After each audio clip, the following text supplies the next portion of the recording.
예수님의 이름으로 기도하옵나이다. 아멘. 요셉의 꿈 이루어지다, 이런 주제로 말씀을 드리겠습니다. 사람마다 뭔가 좀 뜻을 가지고 계획을 세우는 사람들은 꿈을 꾼다 하죠. 어떤 비전을 가지고 있다. 근데 수많은 사람들이 그 꿈이 하잘것 없으면 삶도 하잘것 없는 삶을 삽니다. 그러나 꿈이 어릴 적부터 원대한 꿈을 꾸고 그야말로 그 꿈을 위해서 붙잡고 놓지 않고 기도하는 사람은 놀랍게도 어쩌면은 하나님께서 그런 꿈을 주신 것과 같이 꿈을 이루는 것입니다. 그래서 우리가 참 꿈을 꾼다는 것도, 어떤 비전을 가진다는 것도 그냥은 잘 가져지는 것도 아닙니다. 사실은 아무나 뭐 큰 꿈을 가집니까?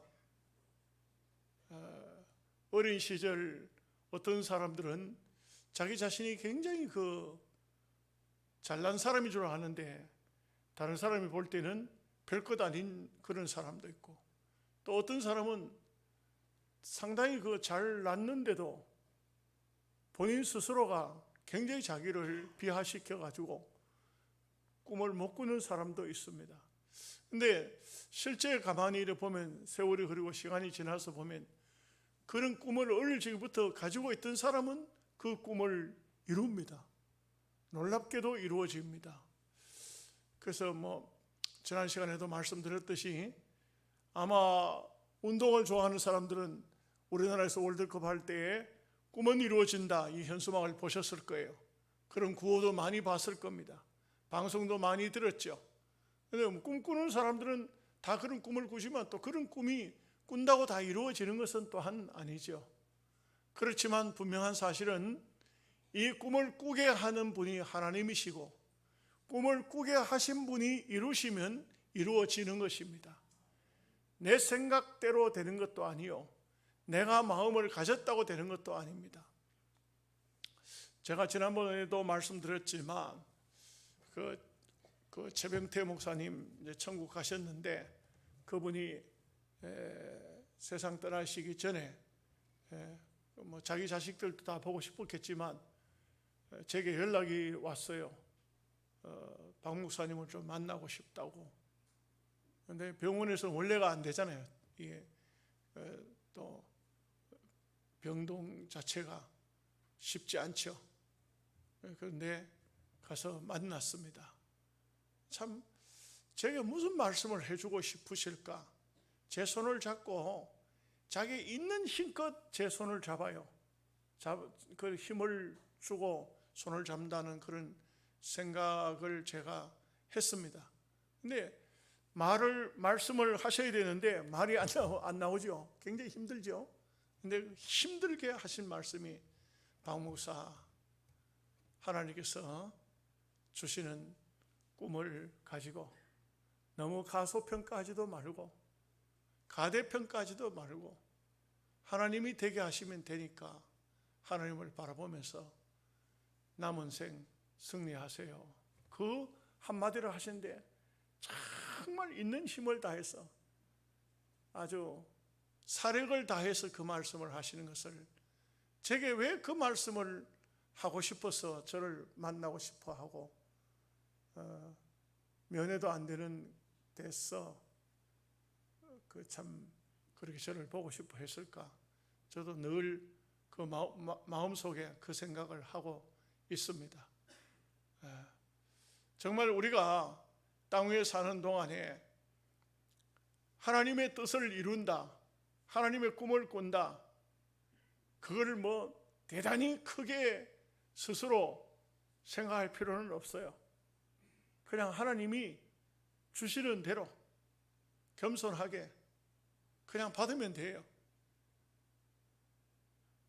큰 마음을 우리 스스로 가질 필요도 없고, 너무 또 위축시켜가지고 내가 이런 시골에서 뭘 할 수 있겠다고 이렇게 가지고 너무 자기 자신을 비하시킬 필요도 없고, 그야말로 하나님이 주시면 주시는 대로 이루어 나가면 되죠. 작게나마. 여러분들은 사회적으로 어떤 명망을 높이지 못한다 할지라도 여러분의 자녀들이 여러분들을 존경하고 사랑하고 아끼고 그것으로 만족하고, 작게나마 그것도 하나의 목회라고 할 수 있습니다. 인정받으면 되는 것이죠. 그래서 우리가 참 이 요셉의 꿈은 원대한 꿈이었고, 이 꿈으로 인해서 많은 핍박을 받았지만, 그러나 그 핍박은 결코 요셉을 망하게 하지 않았습니다. 하나님의 역사는 너무 신기한 것이 그냥 다 이루어지는 것입니다. 인간적으로 생각할 때는 정말 아닌 것 같은데 내 삶이 왜 이렇게 힘들어질까, 구겨졌을까, 어려워졌을까? 그렇지만 하나님은 지금 하나님의 계획을 이루어 나가시는데 우리가 그 속에 들어있다는 사실입니다. 분명한 것은 낮에도 말씀드렸지만 이 하나님의 원대한 계획 속에 내가 거기에 들어가서 내가 얼마큼 열정적으로 하나님을 바라보고 기도하고 믿음으로 사느냐, 하나님은 그 사람을 통해서 그 하나님의 역사를 이루신다고요. 그래서 우리가 참 하나님의 뜻을 기도만 하지 말고 우리가 움직일 수 있는 그런 믿음의 사람이 된다면 하나님의 귀한 역사를 이룰 수 있을 것입니다. 1절 말씀을 우리 다 함께 같이 읽겠습니다. 그때에 야곱이 애굽에 곡식이 있음을 보고 아들들에게 이르되 너희는 어찌하여 서로 바라보고만 있느냐. 이때가 흉년이 든 지 2년입니다.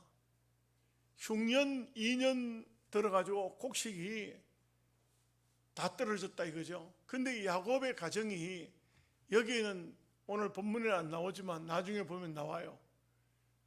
모두 식구가 몇 명이냐면 70명이에요. 결코 적은 숫자가 아니에요. 이런 대가족입니다. 그야말로 한 족장 집안 아닙니까? 그 야곱의 가솔들만 70명이지 종들은 적었겠어요? 적어도 200명은 됐을 거예요. 이 200명 정도의 식구들이 2년 동안을 농사를 지어서 흉년이 들어서 곡식 소출이 없는데도 버텼다는 것을 보면 이 집안이 대단한 집안이다, 이것을 알 수가 있어요. 여러분 가정에 지금부터 예를 들어서 흉년이 들었다. 어디 우리 지금은 말도 안 되는 얘기지만 슈퍼마켓에 어디 가가지고 돈 가지고 뭘 사는 거 이거 다 빼고 그냥 집에 있는 음식으로 가지고 2년 동안 먹는다고 생각해 보십시오. 암만 넉넉한 집안이랄지라도 쉽지는 않겠죠. 집사람이 요양원에 조리사가 없으니까 거기 그냥 올인하다시피 하니까 새벽기도 마치면 그거 바로 올라가요. 바로 올라가요. 제가 이제 집에서 이제 혼자 살림살이를 살다시피 해요. 있는 대로 먹자, 있는 대로 먹자. 그래 아침은 밥을 안 해 먹어요. 그냥 냉장고 든 그 뭐든지 끄 잡아내 가지고 조금 데펴가지고 조금 먹고 그러고 이제 하는데, 계속 굴러다니는 게 하나가 있어. 계속 뭐냐면 칼국수가 한 개가 언제부턴가 계속 굴러다녀. 이거 어디서 났는지도 잘 모르겠어. 근데 그걸 해필이면은 어제 저녁 식사로 그걸 했어요. 먹었어. 그런데 이 칼국수가 왜 그렇게 안 익어요? 삶았는데 계속 삶아서 또 먹어보면 또 아직도 야무로. 이게 뭐 어떻게 된 건지 모르겠어. 안 익어. 익지를 않아. 그래 거기다가 또 다른 걸 또 막 집어넣어서 이 국수보다 집어넣은 게 더 많아. 칼국수 한 개에다가. 그래가지고 결국은 그걸 억지로 익혀가지고 먹었는데 밤 11시가 돼도 소화가 안 돼요. 배가 이만해졌어. 임신 3개월은 된 것 같아. 이상해요. 그런데 막 계속해서 갈증이 나고 또 물을 먹으니까 점점 배가 더 나와. 이 주일인데 이거 어떻게 해야 되냐. 근데 한 새벽 1시부터 시작해가지고 문제가 생기는데, 이게 11시부터 12시, 1시, 한 2시간 동안은 계속 이리 구불고 저리 구불고 힘들었어요. 뭔가 문제가 있는 거야. 새벽 1시 돼가지고 문제가 생기고 난 다음에 가서 라면을, 이 칼국수를 보니까 이게 썩은 거요. 유통기한이 얼마나 지난 건데 이게 어디서 났는지 모르겠어. 혹시 누가 우리 집에 와서 갖다 놨어요? 나 이거 어디서 났는지 모르겠어. 그걸 내가 왜 먹었는지. 야, 그 참 토요일마다 이거 이상하게 꼭 토요일 날 이상한 걸 먹어. 당회하고도 장로님들한테 하고 가서 커피를 마셨는데, 이 또 커피가 이 우유가 이상한 걸 또 준 거예요. 그 아가씨가 아마 교체가 되니까 우유 상한 걸 내놨는 걸 갖다 그걸 부어준 것 같아. 나는 몰랐어요. 밤새도록 화장실을 다니다가 박 장로님하고 내하고 둘이가 라떼를 먹었는데 박 장로님도 똑같은 거예요. 이 식약동문이라 하거든요. 먹는 것을 통해서 병이 오고 먹는 것을 통해서 건강이 온다. 먹어서 병 오고 먹어서 건강 온다. 2년 동안이나 농사도 없는데 이런 집안에서 먹었다 하면은 아마 이게 그 집안이 그래도 상당히 뿌리가 깊은 집안이고 뭔가가 오랜 세월 동안 그 집안에 그래도 먹을 것이 있었겠죠.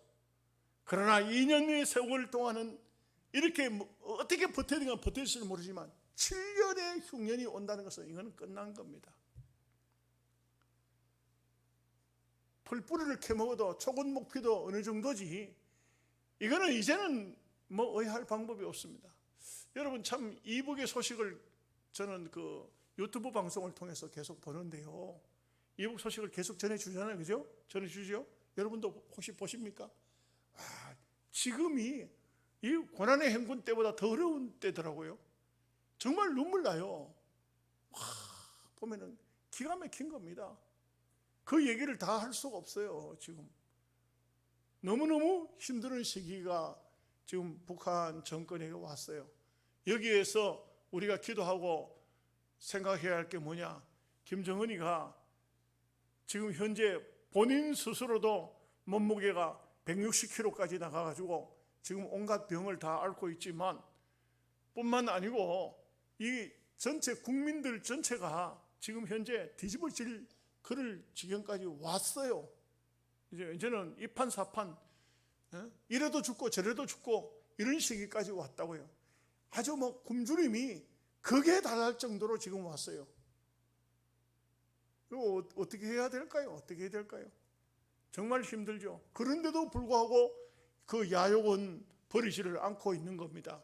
그러다 보면 오판을 할 수밖에, 미사일을 왜 저렇게 많이 쌓아올리느냐 하면은 그 백성들을 하나로 묶기 위한 전쟁 공포 분위기를 조성해가지고 국민들을 하나로 묶기 위한 김정은의 그 하나의 정치적 방법이라고요. 자기의 저세술이라고요. 지금 상당히 심각한 그런 이런 지경에 왔어요. 저는 생각할 때 저 개인적으로 같으면 저 사람들이 받든지 안 받든지 우리 남한에서 농사를 지은 것을 좀 다 농토 늘리지 말고 지어가지고 좀 이북에 좀 많이 보내주는 것이 안 좋겠나, 제 개인적인 생각입니다. 왜냐하면 일단은 이념이고 사상이고 다 떠나서 일단은 우리 동족 아닙니까? 살리는 것이 먼저 해야 할 일이 아닌가, 그런 생각도 합니다. 이 굶주림이라는 것은 세계적으로 굉장히 힘든 때에 왔어요.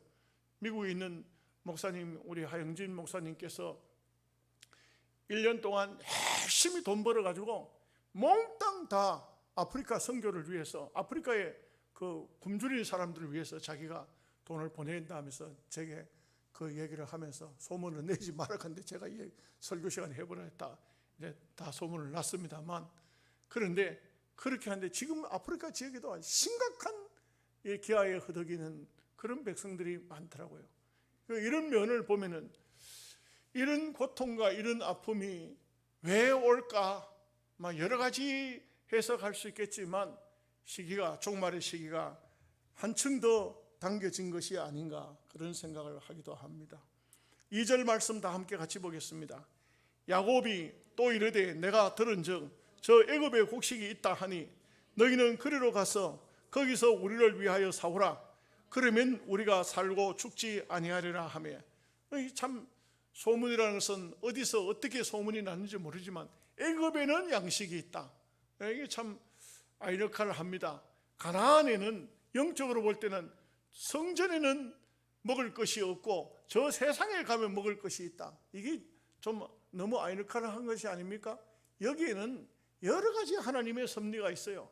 야곱에게도 사실은 여기 성경 기자가 말하고 싶은 것은 야곱도 회개를 시키고 나중에 그 형님들도 회개를 시키고 모든 사람이 하나님 앞에 온전하게 돌아오기 위한 하나님의 섭리가 있다. 하나님의 뜻이 있다. 그래서 우리가 이 땅 위에 사는 삶 속에 여러 가지 문제점들이 많이 안고 있지만 여기에서 그 문제점을 그냥 사회적인 현상으로, 시대적인 현상으로 이렇게 보면 그러면 아무 의미가 없어요. 여기에서 하나님께서 내게 원하시는 것이 무엇일까?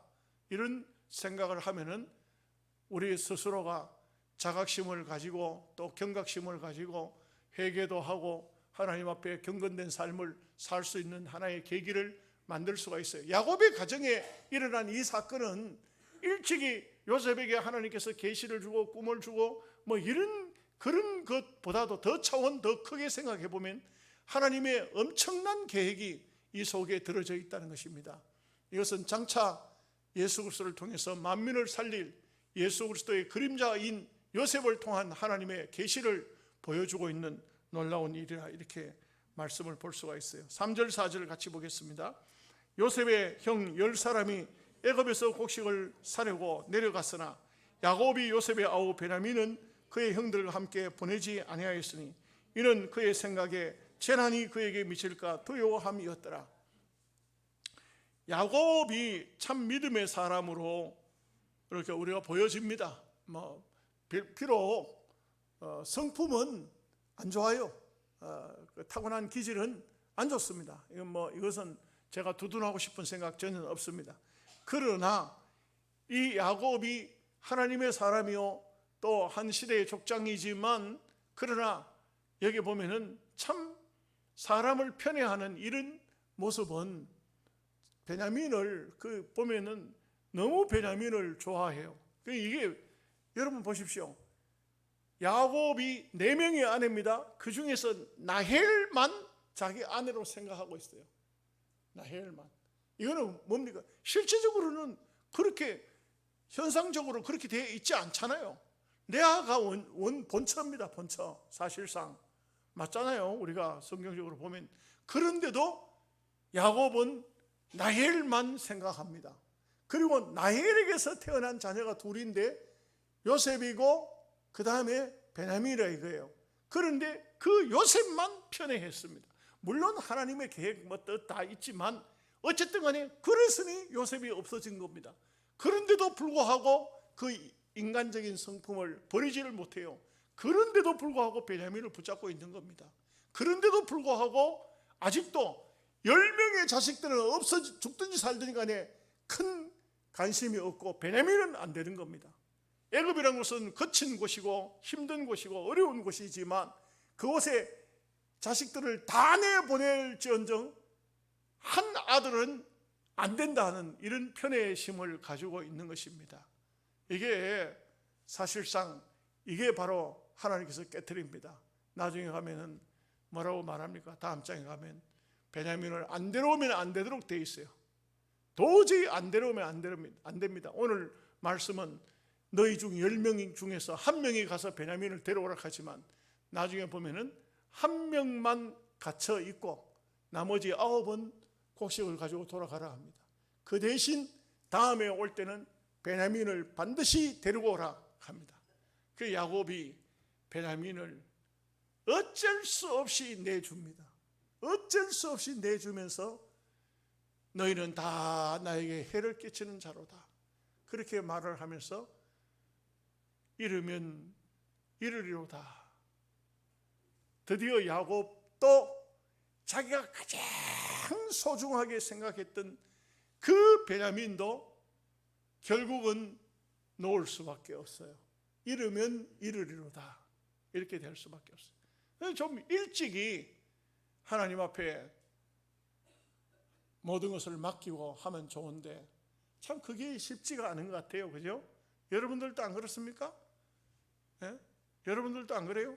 여러분들도 여러분의 자녀들 가운데 귀히 여기는 자녀들도 있고, 또 혹시 병들어서 이런 자녀들이 있으면 그것을 하나님께 맡기는 것보다 내가 붙들고 있는 경우가 너무 많지 않습니까?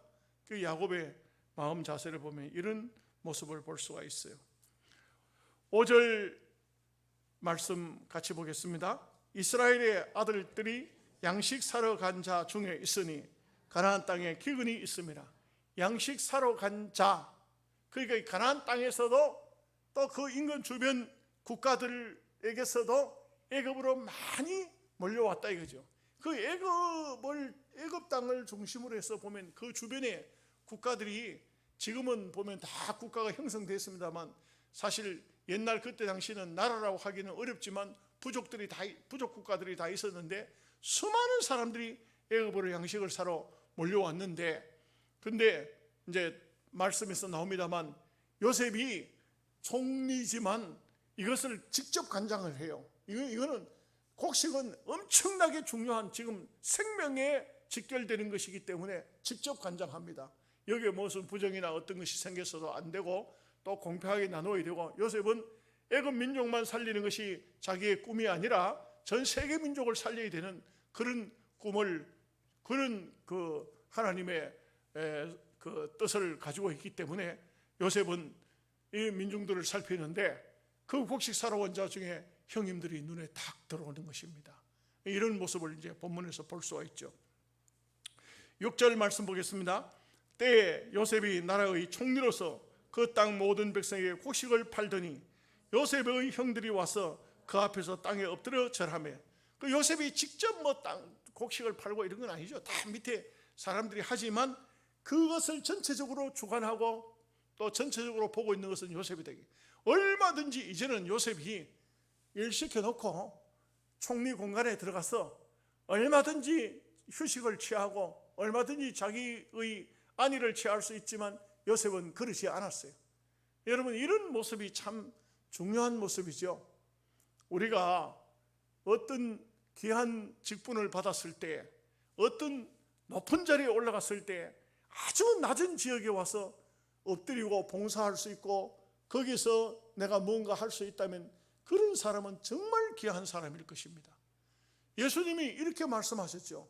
너희들이 나를 주라고 한다. 내가 주와 선생이 되었으나 너희의 발을 씻겼다.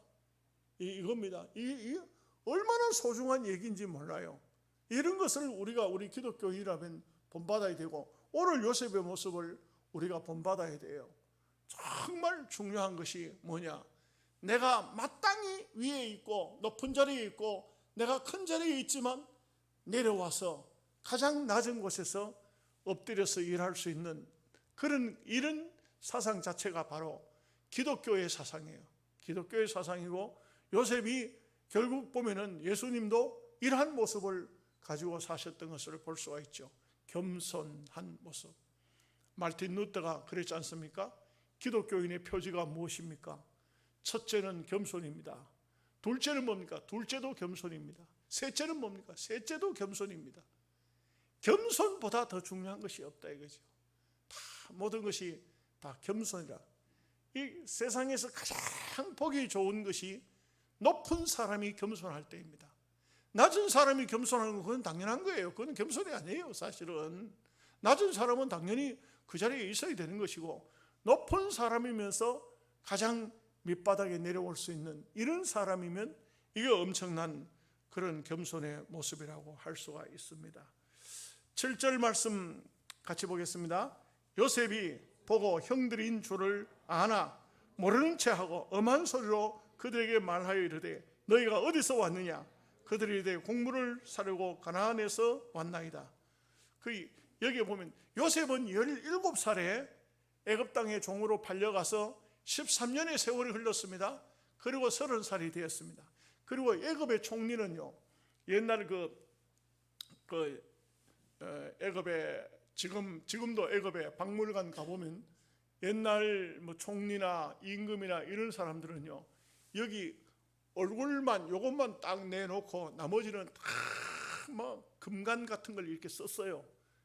우리나라에도 보면 왕은 이렇게 그 왕관을 쓰지 않습니까? 그죠?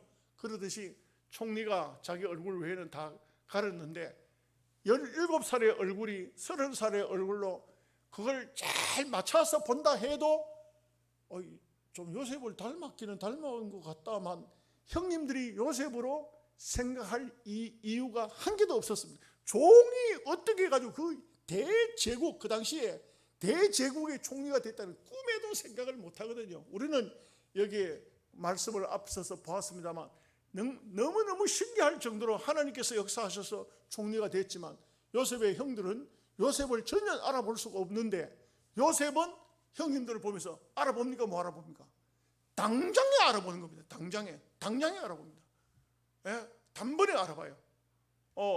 요번에 그 우리 교회 몇 년 전에 있다가 떠났던 황태정 목사님 부모로 있다 저기 고령으로 갔죠. 그 고령에 가서 위임식 할 때 제가 가서 설교하고 했습니다만 지금은 이제 경상으로 왔어요. 근데 요번에 이제 자기 장인어른이 돌아가셨다고 장례를 치르는데 그 애들이 서 있잖아요. 나는 한 명도 모르겠어. 한 명도 모르겠어. 제가 겸입니다. 겸이? 네가 겸이가? 아이고 이제 네가 하기도 어려워. 키가 막 요만하던 게 우리 교회에 있을 때 요만하던 게 하면 1m 70 몇이 돼. 이게 하나도 모르겠어요. 그래서 그랬어요. 애들 다 이제 전부 다 서희다 불러가지고 한 목사님이 내한테 인사를 시키는데 그랬어요. 내가 너희들 길거리에서 만나면 내가 아무도 모르겠다. 내가 누굽니다 하면은 알겠지만 그런다면 하나도 모르겠다. 그 성장해 오는 애들은 모르는 거예요. 그 요셉은 전혀 모르는데 요셉은 어떻게 됩니까? 알지요. 예, 그래요, 안 그래요? 예, 제가 그 장례식장에 들어가니까 젊은 사람들이 이래서 가지고 거기를 목사님 오십니까 하는데 그 목사인 줄 어떻게 아나? 그 집 아들들인 거예요. 걔들은 나를 잘 알지요. 저는 몰라본 이 바로 당연한 모습이라고 할 수가 있겠습니다. 그래 요셉이 이제 형님들에 대해서 어떤 식으로 하고 있는지 보십시오. 8절 말씀 보겠습니다. 요셉은 그의 형들을 알아보았으나 그들은 요셉을 알아보지 못하더라. 9절 말씀 봅니다. 요셉이 그들에게 대하여 꾼 꿈을 생각하고 그들에게 이르되 너희는 정탐꾼들이라 이 나라의 틈을 엿보려고 왔느니라. 이게 요셉이 지금 현재 요셉을 팔아먹던 그 형님들 여기에 대해서 가만히 보면요, 이 말씀들을 쭉 읽어보면 요셉이 그 형님들을 그냥 둬가지고는 절대로 이 사람들이 거듭날 사람이 아니야. 형님들이 절대 변화될 사람들이 아니에요. 아주 이 사람들은 유대인들이 참 골수가 깊어요. 아주 한번 자기들 가지고 있는 주관을 안 바꿔요. 그렇기 때문에 요셉이 이 사람들에게 아주 윽박지르고 정탐꾼이라고 이렇게 말하는 거예요. 정탐꾼은요 처형시켜버려요. 그냥 감옥 살리는 거 이거는 그냥 요셉이 쇼한 거고 사실 정탐꾼인 줄 그게 발각되면요 죽여버린다고요. 안 살려줘요. 정탐꾼을 왜 살려줍니까? 살려줄 리가 없습니다. 죽습니다. 그런데 이 사람들을 보고 너희들 정탐꾼이라 이게 정탐꾼이 아니라는 것을 밝히지 못하면 다 죽는 거예요. 다 죽는 겁니다 지금. 그런데 요셉은 딱 알고 지금 현재 형님들을 회개시키기 위한 그들을 지난날 죄를 지었던 것을 그대로 가슴에만 가지고 있다고 해가지고 그 사라지는 게 아니잖아요. 옛날 잘못했다 후회한다고 해가지고 없어지는 거 아니잖아요. 이걸 진심으로 회개시키는 방법이 회개가 어떤 게 회개입니까? 어떤 게 회개입니까? 여러분, 회개는 하나님 앞에 기도한다고 회개입니까? 아닙니다. 여러분, 착각하면 안 됩니다. 회개는요, 하나님 앞에도 사과하고 잘못된 것을 용서하고 하나님 앞에도 씻음을 받아야 되지만 사람한테도 찾아가가지고 잘못된 것을 용서를 빌어야 돼요. 여러분, 그걸 이해를 하십니까? 우리 기독교인들이 잘못된 신앙이 얼마나 잘못된 게 많으냐 하면은 이런 게 여러분, 제가 전에도 이야기했지만 어떤 사람은 기독교를 비하시키기 위해서, 조롱하기 위해서 만든 영화들이 많아요. 우리 보면 영화 같은 거 보면, 한국 영화 같은 게, 특히 뭐 외국 영화도 마찬가지지만 그런 게 많아요. 밀양이라는 그런 영화를 보면은요, 이 아주 나쁜 깡패가 어떤 여자 복부인 아들을 납치를 하고 난 다음에 돈 내놓으러 가요. 이 복부인 사실상 복부인도 아니에요. 돈도 없어. 그러면서 있는 척 하다가 아들이 납치된 거예요. 돈 내놓으러 가요. 돈이 있어야 되지. 돈 못 내놓으니까는 결국 아들 죽여버린 거예요. 그 죽였는데 경찰에게 잡힌 거죠. 잡혀가지고 감옥에 들어갔다고요. 감옥에 들어갔는데, 그런데 또 자기 아들을 죽인 원수를 찾아가요. 그러고는 예수님의 말씀에 원수를 사랑하라 했으니까 가가지고 뭐라고 하냐면 면회를 가요. 가가지고는 당신이 내 아들을 죽였지만 그리스도의 사랑으로 나는 당신을 용서한다, 이렇게 말해요. 그런데 그 강도는 또 뭐라고 하냐면, 그 감옥 안에서 또 예수를 믿었어. 강도가 뭐라고 하냐면, 나는 당신의 용서가 필요 없다고. 왜냐하면 하나님께 용서를 받았기 때문에, 내가 기도해서 하나님 앞에 용서를 받았기 때문에 당신의 용서가 필요 없다. 이게 바로 한국 기독교를 조롱하는 그런 영화예요. 절대 그런 게 아니에요. 하나님 앞에 용서를 받는 것보다가도 더 중요한 게 있어요.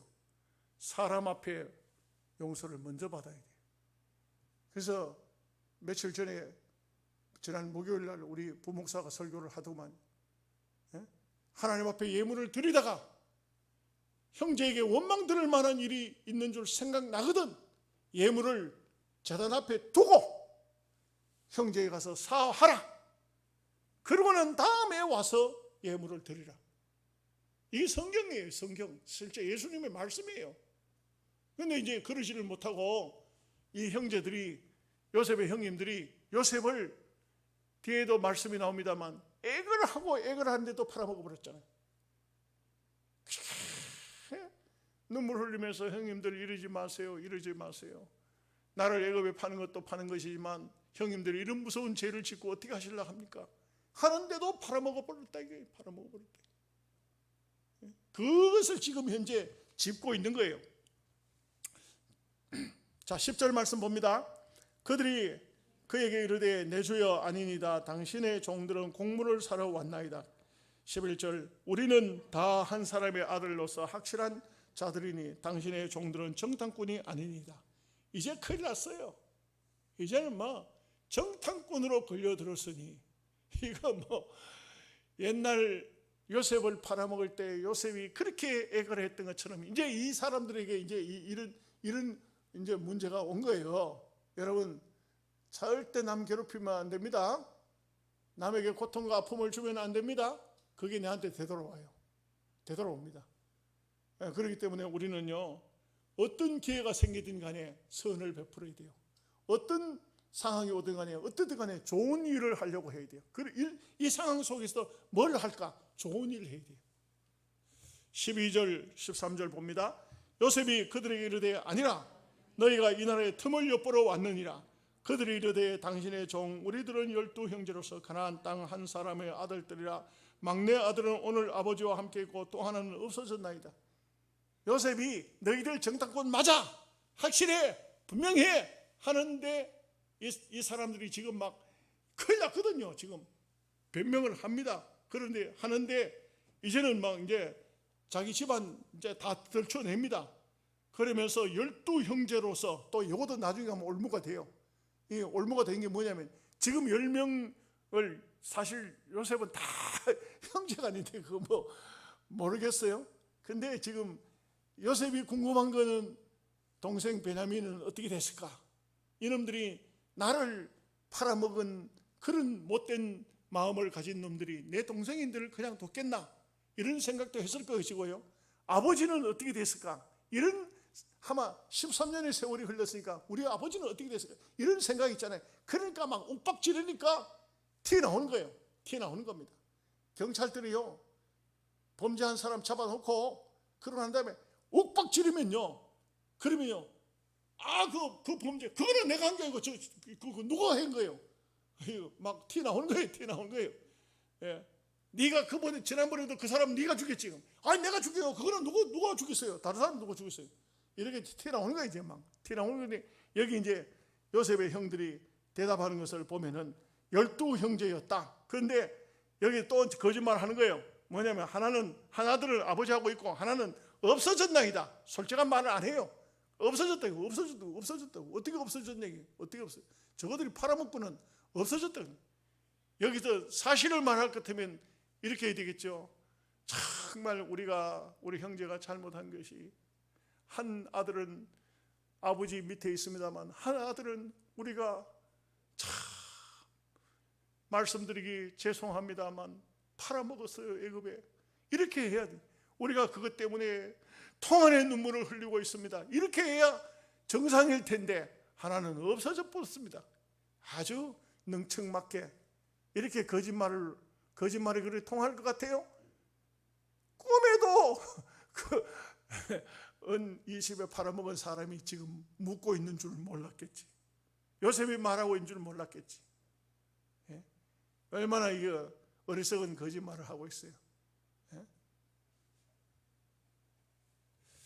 14절 15절 말씀 보겠습니다. 요셉이 그들에게 이르되 내가 너희에게 이르기를 너희는 정탐꾼들이라 한 말이 이것이니라. 너희는 이같이 하여 너희 진실함을 증명할 것이라. 바로의 생명으로 맹세하노니 너희 막내 아우가 여기 오지 아니하면 너희가 여기서 나가지 못하리라. 큰일 났습니다. 보통 일이 아니에요. 이게 지금 해말려도 보통 해말린 게 아니에요. 곡식 사러 갔다가 다 죽게 생겼네. 살려고 갔다가 다 죽게 생겼어요. 이게 얼마나 기가 막힌 겁니까? 왜 이런 기가 막힌 일을 당하죠? 말씀을 드린 것처럼 못된 일을 하면 그것이 훗날 나에게로 다 돌아옵니다. 어쨌든 간에 살려야 되죠. 예. 유튜브에 올라와 있는 영상 중에도 보니까 호랑이가 덫에 걸렸더라고요. 그거 끌어 놓으면 어떻게 될까? 그 호랑이가, 배고픈 호랑이가 거기에 덫에 걸려 있다가 사람이 끌어주면은 그 사람한테 달려들지 않을까요? 그런데 짐승도요 그러지를 않더라고요. 유튜브 영상이 올라와 있어요. 여러분들 보셨는지 모르겠지만 끌어 놓으니까요 안 달려들어요. 오히려 고요히 조용히 사라지는 이런 모습. 말은 못했지만 호랑이니까 속으로 말을 할 수만 있다면 너무 고맙습니다. 내가 때가 되면 이 은혜는 갖겠습니다. 어떤 경우라도 사람은 안 잡아먹겠습니다. 이렇게 하고 갔을런지도 모르죠. 짐승도 그럽니다. 16절 17절 말씀 같이 읽겠습니다. 너희 중 하나를 보내어 너희 아우를 데려오게 하고 너희는 갇혀 있으라. 내가 너희의 말을 시험하여 너희 중에 진실이 있는지 보리라. 바로의 생명으로 맹세하노니 그리하지 아니하면 너희는 과연 정탐꾼이라 하고 그들을 다 함께 3일을 가두었더라. 예, 너희들 다 한 사람씩 신문해보고 시험해보고 거짓말하면 다 죽는다. 그리고 감옥에다 3일 동안 가두어 두었어요. 한 사람이 가서 동생 베냐민을 너희들 막내를 데려오고 나머지는 갇혀 있으라 했는데 이제 그 다음에 보면 반대가 돼요. 한 명만 갇혀 있고 나머지는 다 곡식을 보내줘야 되잖아요. 그 수많은 사람이 지금 집안에 굶주리고 있잖아요. 적어도 한 200명 정도가 집안에서 지금 곡식을 기다리고 있다고. 그러니까 이 사람들을 그 중에서 딱 한 명만 잡아놓고 나머지는 다 돌려보내는 얘기입니다. 기도하겠습니다. 자비하신